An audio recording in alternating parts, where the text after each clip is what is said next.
Your daily dose of sports and fun. This is the Morning Drive Podcast from Double T 97.3, presented by Cantex Roofing and Construction. I'm Mike Hebert, owner of Cantex Roofing and Construction. Every day is game day, and we'll get it right when it comes to your roofing, construction, windows, and mirrors. Call Cantex Roofing and Construction today. Together, we are one serving you.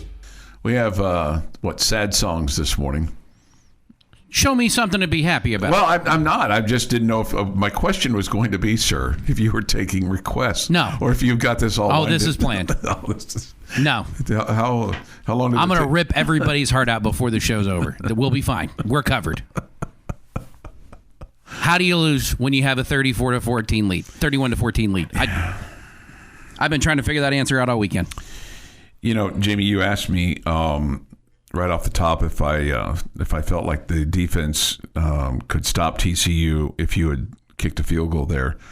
I'll be honest with you. I thought you were going to run the clock out. I thought you were going to be able to run the clock down to zeros. So you get the ball at the TCU 30 with first and 10 with 1:51 to go in the football game. And I just thought with what you had been able to do in terms of moving the ball that TCU wasn't going to get the ball back. Well, if you had picked up a first down, yeah, that would have happened. Yeah, but I thought that you got clearly after the first down play where Taj rushes for 3. I have no problem with that. I don't either. The second one, but you could see at that point that yes, what TCU's defense was keying on. Well, and then the other thing too is you could see, we're just going to play for a little field position here, and because when they rushed him to the middle for none, so now all of a sudden it's 2nd and 7. Yeah, I would have preferred something to happen on second down. Yeah, just because if you don't want to put that much pressure on 3rd and 7, right? All of a sudden they're like, okay, I think you surprise them on second down. Yeah, do and then something. Give yourself a chance on third down if you throw an incompletion or whatever. Because he had thrown the ball well. I mean, his arm and his accuracy and velocity and all those things were. So that was a curious play for me. Is when that took place. Well, I mean, it's just the combination of the second and third down call, right? Yeah. Mm-hmm.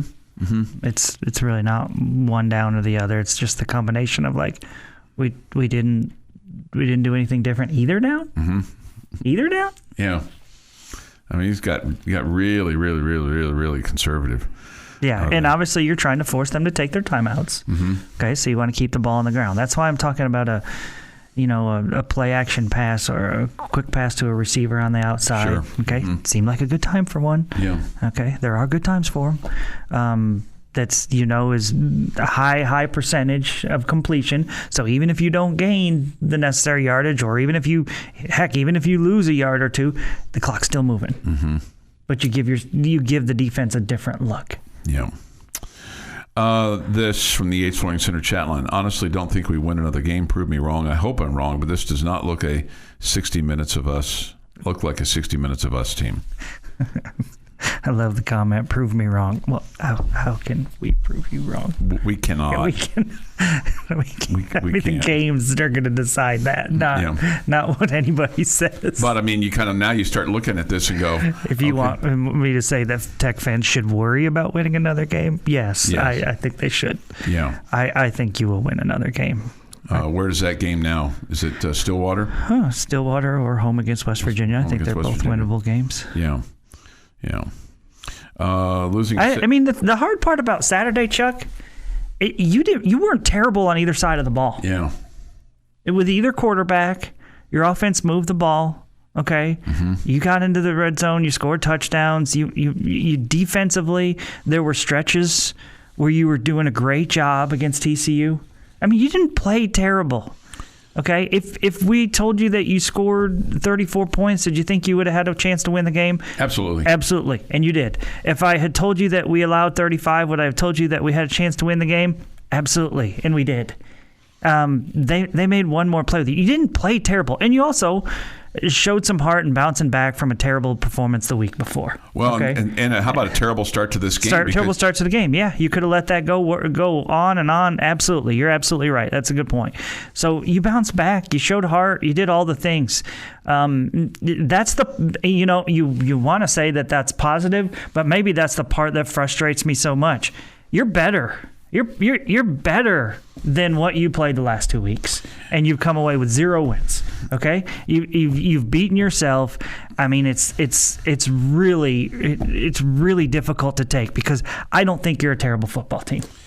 Yeah, I mean, that first quarter was really rough, obviously, with what Savion Williams did on TCU's first possession, a 35-yard Wildcat run for a touchdown.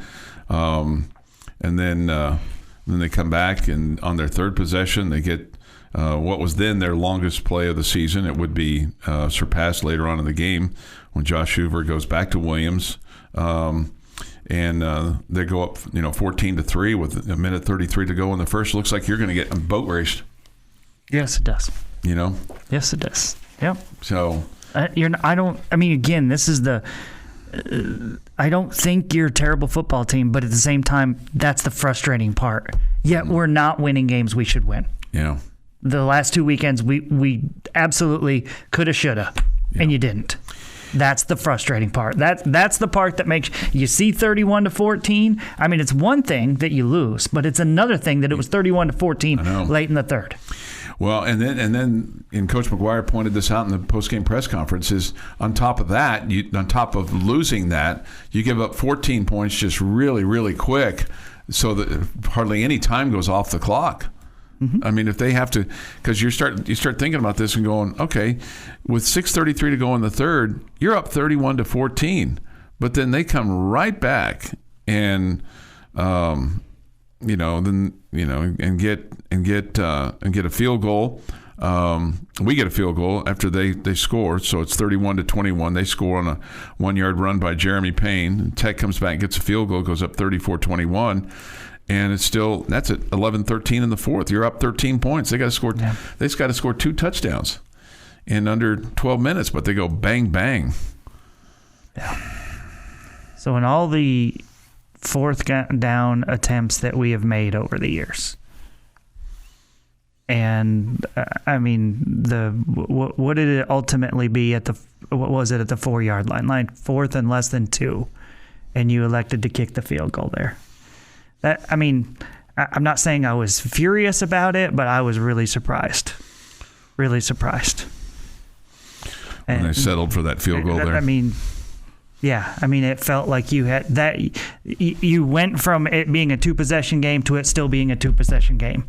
Yeah. That was to me, that said go for it.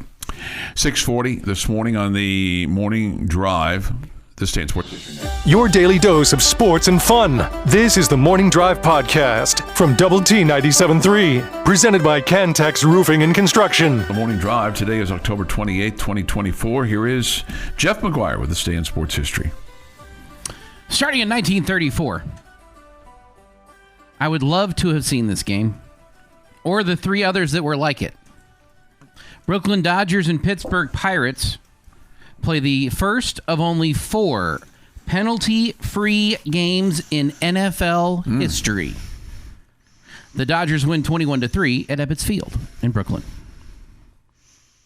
And this was a football game. Yes. Yeah. Hence the NFL history. No, I understand that. I was just reiterating that because you talked about the Dodgers. Well, that's their name, and the Pirates was their name at the time. Yeah. 1954, Major League owners vote down a sale of the A's to the Philadelphia Syndicate. To a Philadelphia Syndicate, not the A Philadelphia Syndicate. 1973, Elmore Smith of the Lakers blocks 17 shots in an NBA game. Why, yes, that is the record. That's a lot of block shots. 1979, Dick Hauser, best Yankees manager winning percentage with a .636 winning mark, returns to New York, replacing Billy Martin. In the year 2000, Derek Doris catches 4 touchdown passes, and Cliff Kingsbury throws for 405 yards as Texas Tech beats Kansas 45-39. 2007 World Series, Red Sox beat the Colorado Rockies 4-3 in Game 4 at Coors Field. Denver is swept, and Rockies are swept in their second title, and the Boston Red Sox win their second title in 4 years. Mike Lowe is the MVP. I'm never reading that story again. And you can tell because I didn't read it the first time. What year was this? 2007. Was his name Mike? Wasn't his name Derek Lowe? I got Mike. Yeah, I'm pretty sure Derek Lowe was the pitcher for the Red Sox. Yeah, this was a position player, right? Oh, okay. Yeah, third baseman. Okay, Yeah. my bad. Oh, Yeah, okay. nondescript position player. And in 2015, longest ever first game of the Baseball World Series, 5 hours, 9 minutes. Kansas City Royals beat the New York Mets 5-4. Also joins the longest by innings with 14 innings. Happy National Chocolate Day. Just chocolate. I knew you were going to say that. Just chocolate. I gave you all the information the first time. Mm-hmm. Happy birthday, former Texas Tech basketball player John Roberson is 36. Bill Gates, 69. Julia Roberts, 57. Joaquin Phoenix, 50. Annie Potts, 72. Matt Smith, 42. Brad Paisley, 52. Terrell Davis, 52. Lenny Wilkins, 87. Gus Malzahn, 59. And Juan Guzman is 58. And on this day, proving that Congress is stupid, 1919, they passed the Volstead Act over President Woodrow Wilson's veto. What is the Volstead Act, you ask? It's the act that provided the enforcement of the 18th Amendment, which is also known as the Prohibition Amendment, which, said about all the mobsters that we know from the Roaring Twenties.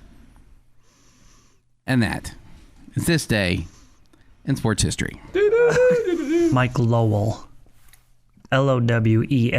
Mike Lowell. I told you I'm never reading the story again because I didn't read the first time. And you knew the Volstead Act without even, if somebody said to you, Negative. Jeff, tell me. I didn't know it was vetoed. Okay, but you knew about the Volstead Act. I knew about the prohibition. I didn't know that there was an act to do the enforcement of it. Okay, well. But it's what actually created the division in the Treasury Department to go after bootleggers. Okay. So it's what led us to Elliot Ness. Double T 97.3 in the home zone. We're not leading you to Elliot Ness. We're leading you to cash. No, we'd be leading you to the 21st Amendment after this weekend.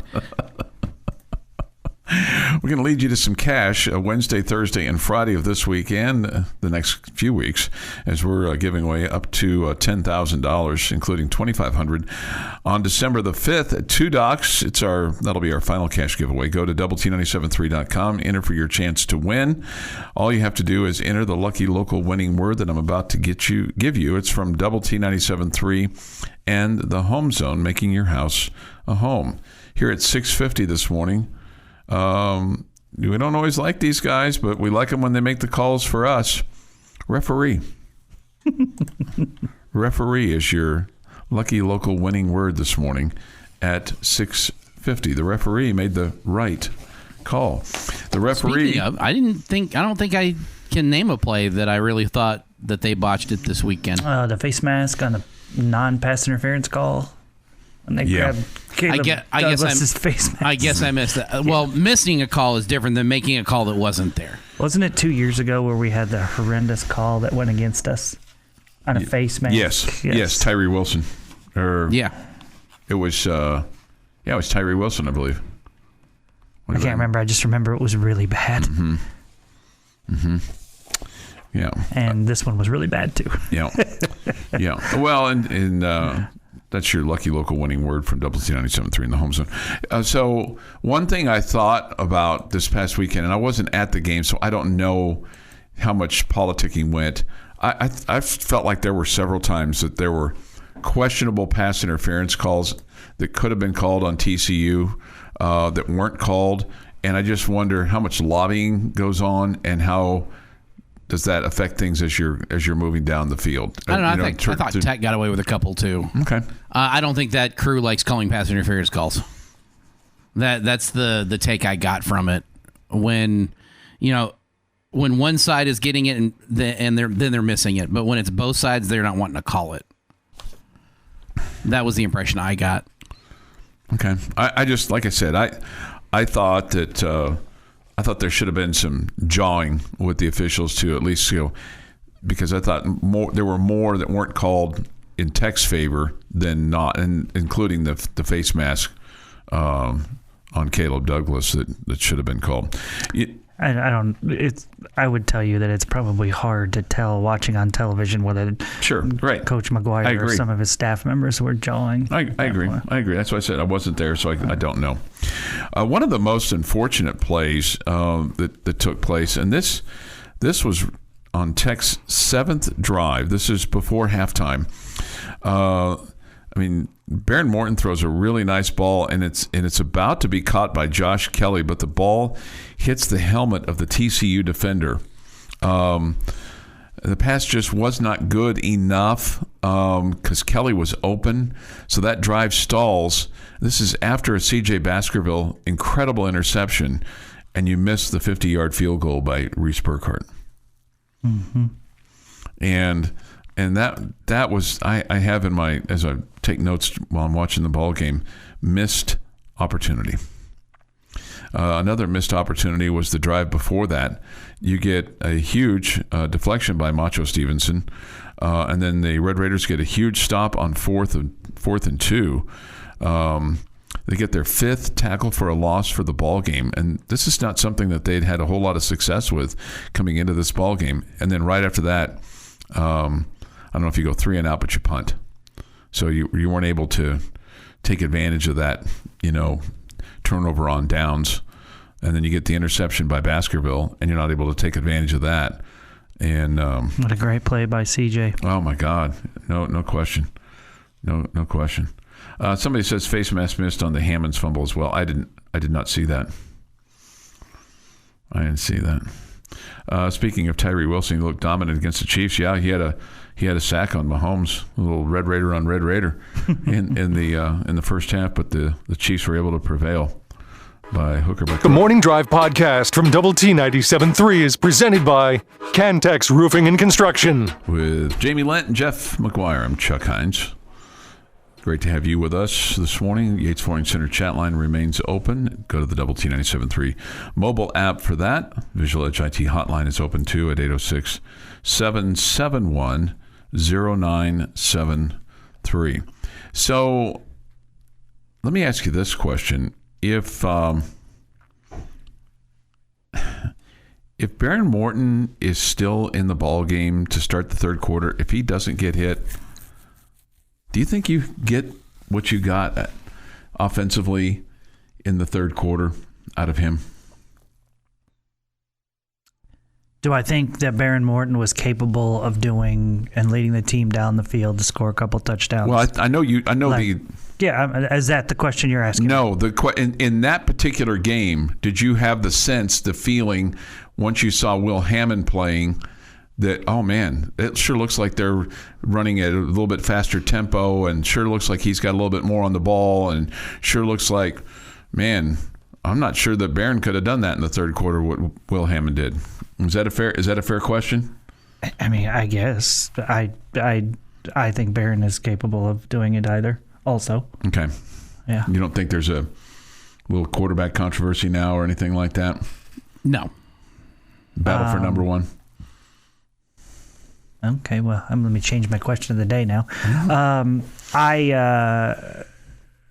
If Baron Morton, if they told us he's 100% healthy going in today, I would think Baron Morton would be the starting quarterback. Okay. What if he's 90? Or what if he's 80? What can he do and what can he not do? Mm-hmm.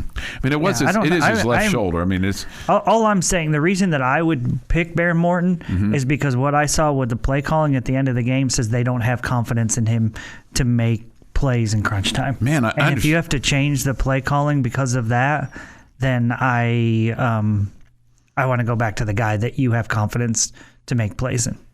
Man, they sure had confidence in him to make those plays in the third quarter. Why? Because the game changes in the fourth quarter. Yeah, I understand that. We just got awful conservative on that last drive. Too conservative. I mean, it's easy to play Monday morning quarterback and all those kinds of things, but didn't like how that last couple of minutes was called. And if the fact that there's a true freshman quarterback running the position factored into that, I want the guy that you have more confidence in. Okay, then that's all I'm saying. Then why are you giving him the ball then on 3rd and 7? Do I think Will Hammond has more upside than Baron Morton? Yes. Yeah. I do. Okay. I do. Here's the other... And I'm a Baron Morton fan, so... Yeah, no, I am too. It's just, man, when he came out and just the way he was right down the field a couple of times there, just like, wow, this is a little bit. The offense looked a little bit more up tempo. I'll just say that. We've seen him twice, and both times he's been very impressive. Mm-hmm. No way around it. Yeah. No way around it. No. And if as I'm watching what's going on there in the game yesterday or Saturday, as you were moving late into that game, I'm thinking to myself, man, off season's going to be interesting because there is going to be a quarterback battle. Mm-hmm. Yeah. And are you going to keep both of these guys? Yeah. That's just kind of the way of the college football world now, right? It is. Mm-hmm. Because if Will Hammond finished out or is going to finish out the season because Baron Morton is out, Baron Morton is going to probably end up staying here to be a backup for his senior year. Mm-hmm. Which he's been a great soldier, and he's been really...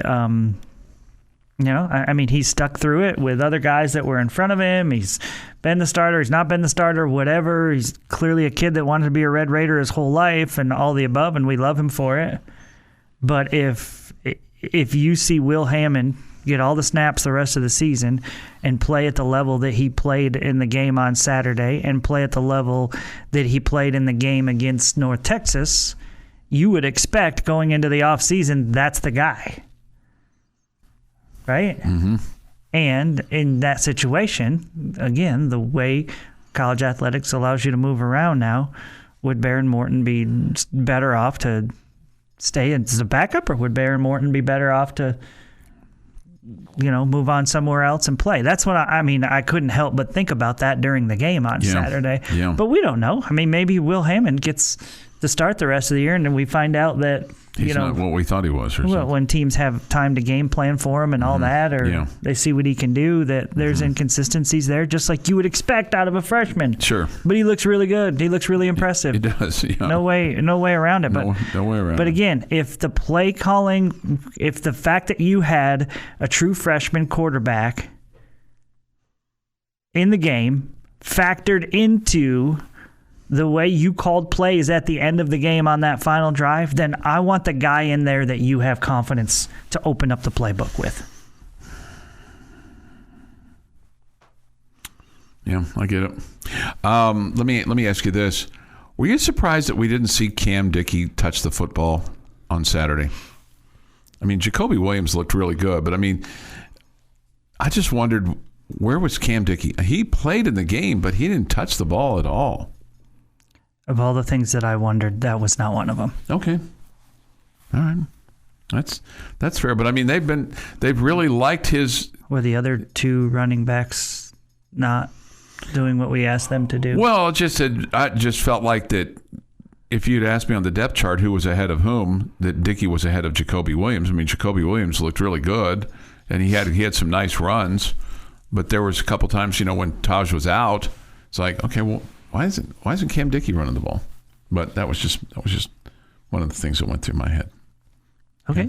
And it didn't mine. Okay, and because he's a guy that is rushed for going into the ball game 150 yards and almost 6 yards a carry, and that was going into the game, that was better than what Jacoby Williams had done.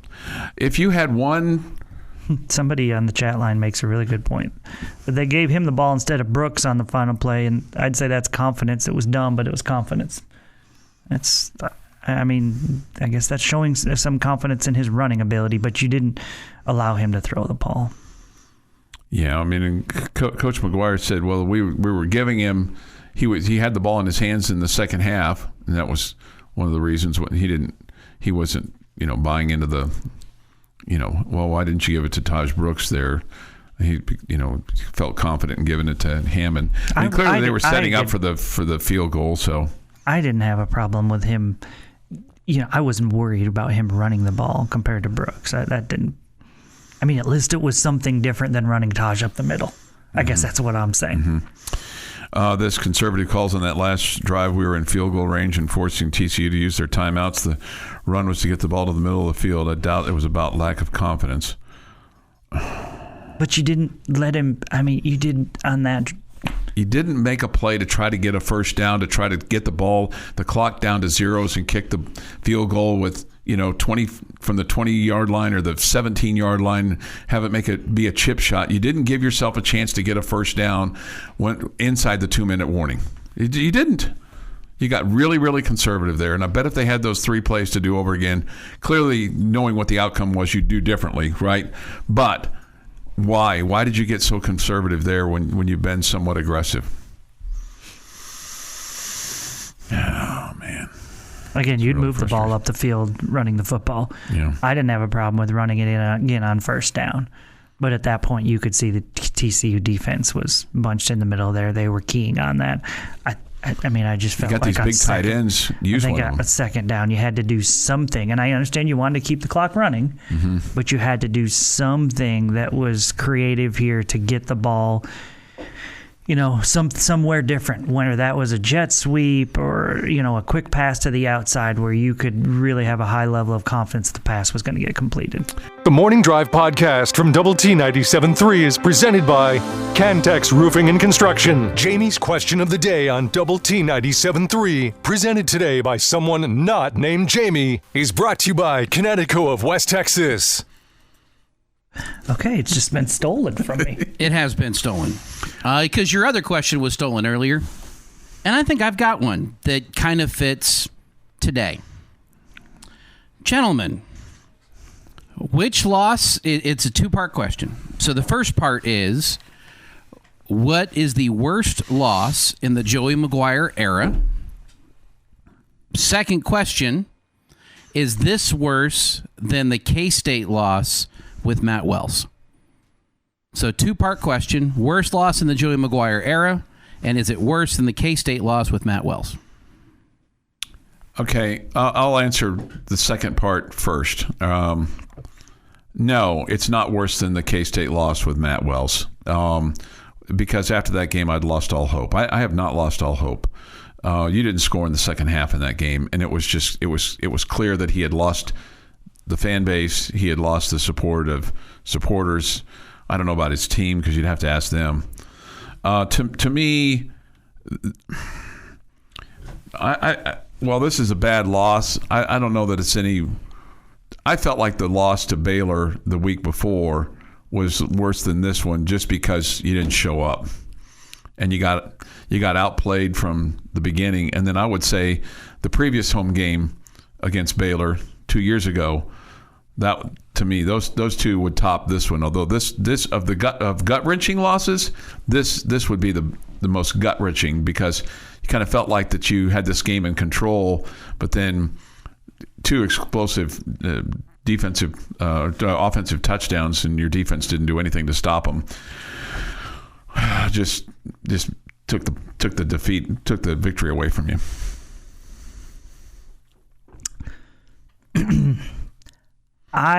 So can you ask your 2 questions again? What is the worst loss in the Joey McGuire era? And is this last loss worse than the K-State loss with Matt Wells?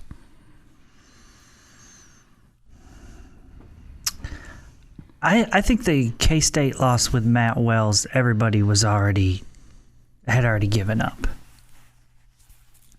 I mean, just plain and simple. That was just the icing on the cake. Mm-hmm. I don't think anybody was in support of him at that point. I think this one is worse because I think for a lot of, I don't know, I wonder if a lot of Tech fans today have started to question and wonder if this staff is right for the job. And so Saturday's loss feels like it was worse because maybe it's the beginning of, and I know that there are Red Raider fans already that were questioning this coaching staff, but I think that they were in the minority. And I worry now or I wonder now if that has changed to not being the minority anymore. I feel like we are headed back towards a situation where you got a fan base that's split. And to answer the second part, I think the Baylor loss last week was worse. This one hurt more because you led by 17 in the third quarter against a team you really hate. But last week's, I mean, we were all having so much fun because you were you were worthy of being in the conversation of talking about, hey, if this goes away and we do this, we do that, we have a chance to get to the Big 12 championship game. Okay? That was gone last week. So that's why this one is worse than this week, in my opinion. Yeah. Because it's over. Your chances of making the Big 12 championship game were over after you decided not to show up last week. Okay, so that one felt worse than this one, in my opinion. So I agree with Chuck on that point. Worst loss in the Joey McGuire era, to me, is still the 57-7 loss to Texas. And I know you had no expectations going into that last game, but to be completely housed on the last time that you're going to play those guys to a team that you want to beat, that he has beaten before. Granted, we walked into that one knowing we were already bowl eligible, and we were okay because we were bowl eligible at that point. But 57-7 against a rival, never fun. Is it worse than Kansas State? No. Kansas State is still by far worse to me because of the walking out of the stadium and hearing the entire fan base that I was walking with at the time screaming for heads specifically. I've never heard that before like that. We've had upset fans on the chat line. We've had upset fans on post-game shows, but it's not like a universal statement where there's 20,000 people all leaving with me, all saying the exact same thing. And while we're all pissed today, one went away from a bowl. And Oklahoma State doesn't look good. And you did have a lead on the road. You just couldn't hold it. With a freshman quarterback. But still, you couldn't hold it on the road. So still worse than Kansas State. But it didn't look like that it looked like you were going to have to run out the clock in order to save your hide. That's allowed to happen. Yeah, I know, but you didn't give yourself a chance to do that. In fact, some places would say that would be the preferred way to do it, is to run out the clock so they can't win. Well, one way or another, you still had to make points one way or another. Mm-hmm. Either via a field goal or you touchdown. Had to make 7 and a touchdown. Yeah. Okay, or preferred would have been 8 going for 2. Mm-hmm. This is the Morning Drive Podcast from Double T 97.3, presented by Cantex Roofing and Construction. Is there a play or plays that you kind of look at, not the obvious one, like the Will Hammond taking the ball as opposed to handing the ball off to Taj Brooks? Would you have done that? Is that if you were the play caller on that third down, 3rd and 7, would you have said, we're going to hand off, we're going to give the ball to 28? Because they talk about that all the time. We're giving the ball to 28. We're giving the ball to 28. We're giving the ball to, got a lot of comfort in 28. Got a lot of comfort in 20. And all of a sudden, they're on that 3rd and 7 call. We leave the ball in the hands of a freshman. I mean, I didn't have that big of an issue with handing him the ball or giving the ball to Hammond and letting him run it, partly because I have so much respect for Taj as a lead blocker. Okay, I've told you numerous times that I feel like your best short yardage running situation is with Taj as a lead blocker and with Jalen Conyers the one running the football, the Wildcat situation, and then that's a compliment to Taj's blocking ability. My issue is that 2 straight downs, you didn't really try anything to different. get a first down. You were again, TCU. We knew how many timeouts TCU had. Okay, your only hope, in my opinion, if after first down, you knew that, okay, if you just run the ball twice and don't get a first down, they're going to end up with a minute 45-ish or something like that. And that's all the time in the world for them. When they'd scored very easily on you, and all they needed was a field goal. Mm-hmm. And so, and me personally, after first down, and okay, I was because you'd moved it up the field running the football. First down, you run it. Okay, you get 3. I'm second or third down. I've got to do something different. Maybe not both downs. Maybe one of the 2 you're running, but one of them, I'm trying something different. And obviously, it's not, a difficult pass to complete. I'm not throwing a fade to the corner of the end zone. I'm not razzle-dazzling it, whatever. I mean, just a simple jet sweep or a quick pass to the outside and to one of those wide receivers that is a high probability of making a completion, where even if you don't get the first down, the clock's still running, you force them to take a timeout. All of those things. You gotta have some of those in your bag, right? Or a bootleg where you have a tight end just rolling out right in front of them, where it's an easy pitch and catch. I mean, you gotta have some of those in your bag. Got really, really conservative there, and we didn't use anything. Mm-hmm. We didn't use anything, and that was really disappointing to me. It was clear you were playing for the field goal there, and again, I just didn't have a high level of confidence that you could stop them with a minute 45 left to go in and get another field goal, and so you lose by 2. Or hell, a touchdown. Yeah, I just didn't have any confidence in that, and so it just, I mean, I don't know. I mean, you were like, hey, let's, and then even the field goal was not going to be a gimme. Mm-hmm, right. It was going to be plus 45, right? Right, and the 50-yard field goal that you had tried earlier in the ball game, that was the first 50-yard field goal that you had tried this year. Yeah. 50 or beyond. Yeah. 50 or beyond. And the ones in the mid 40s, both guys had kicked some, but I think they consider Reese Burkhardt their long range field goal kicker. Here's another play that you're going to go, well, penalties happen. I understand, but this was a huge penalty, and this comes with the Red Raiders leading 31-14. You've just gone on a 10-play, 50-yard drive, 4 minutes and 34 seconds, and it's 3rd and 8. TCU's got the ball on their own 27-yard line. Josh Hoover throws an incomplete pass to Savion Williams. But the Red Raiders are called for a face mask call, and so it goes from them being forced to punt to the ball going to the 42-yard line, and then that gives them energy, and they end up scoring on a 1-yard run by Jeremy Payne with 3:07 to go in the third. That makes it a 31-21 game. That's a huge, huge penalty. And I realize penalties happen, and you can overcome them, and you're allowed to get better and all that kind of stuff. But, the problem is that you follow that drive up, and your drive stalls at the 6-yard line.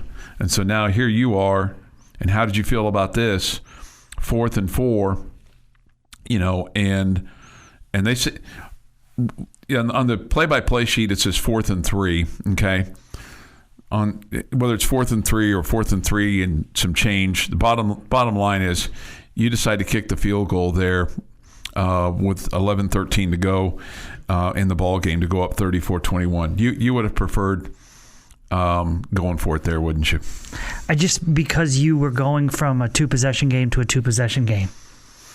Okay, mm-hmm. The one thing that made me okay with it is, like, if you go for it there and don't get it, it gives them a huge boost of momentum, right? And so you kind of stem the tide a little bit by kicking the field goal. Yeah. But if you go for it and don't get it, it's like when a team's making a run in basketball and you miss 2 free throws, right? It like gets the crowd even more electric and more excited. On television, they said, 4th and 1.5 yards. He comes up 1.5 yards short. And so it felt to me, if it was 1.5 yards, I think maybe they would have gone for it. But clearly, if it's saying 4th and 3, that makes you have pause a little bit more. Mm-hmm. I don't know. I think I'm. It's just hard to say now, but at the time, I wanted them to go for it. Okay, and full disclosure for me, at the time, I was like, okay, I'm good with getting points here because at least you go up by 13. And it's going to force them to score 2 touchdowns. I just didn't think that they were going to score 2 touchdowns, bang, bang. I thought with 11-13 to go in the ball game, I know there's still a lot of time left in the game, but I just felt like, okay, now they have to get 2 possessions with 11-13 to go, and I guess my confidence was higher than what it turned out to should have been. Yeah, it was going to be 2 possessions either way. It was 2 touchdowns or a touchdown and field goal. Right. Yeah. Frustrating. Yeah, I mean that one could have gone either way. Anyway, that was when they made that decision to kick. I was like, okay, I'm good with that. I mean, again, I wasn't mad about it. I could have gone either way. This has been the Morning Drive Podcast, presented by Cantex Roofing and Construction. Check out our library of Double T 97.3 podcasts at doublet973.com.